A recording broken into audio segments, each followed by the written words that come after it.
This is where we need to be a little careful. This is where the author workbook also helps us a lot because we can see how they write. It is an awesome opportunity to also understand their writing style because sometimes it is different. The way the person speaks, it's not exactly the same way that person likes to write. So this is how the author workbook works for us as another guide to help us find this middle term.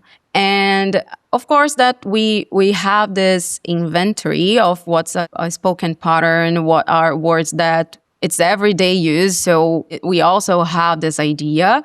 But overall, the author workbook, the questions and answers that they write is essentially one of our strongest tools to find this difference and make it them, but slightly more polished. Yeah.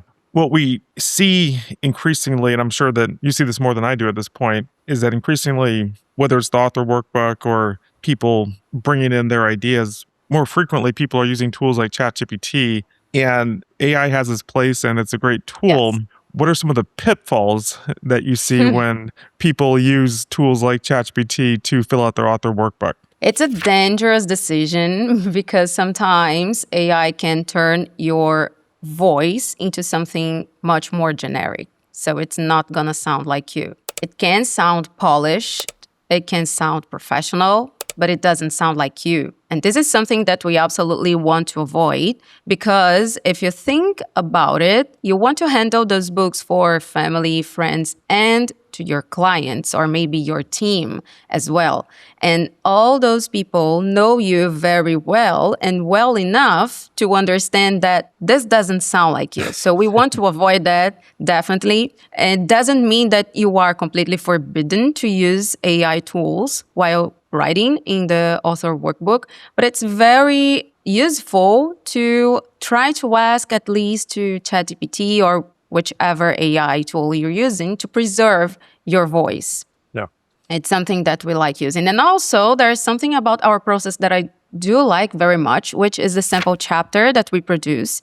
So it's a second chance for you to analyze because after I run the process of listening to the coaching sessions, we produced a sample chapter, which is simply a short text where we illustrate how we've understood that your voice is. So we write that. It's not necessarily something that goes to the book, but it's based on the information that we've captured from the coaching sessions. And this is the client's chance to also provide some feedback on, for example, I don't like using these words, or I don't talk like that. When I communicate my ideas to my clients, I do this and that. So this is also another opportunity for us to get closer to how they envision their style for the book as well. Yeah. And how do you and the book coach and the client collaboratively make sure that the final product is something that is interesting to the reader? We have different stages in the process. So we start by writing what we call a first draft. This first draft is a rough version of the book where we have just captured all those ideas from the workbook and the coaching sessions and turned them into an actual book. But we always say that this is about 70 or 75% there because it's our first try to put all the ideas together into the written version.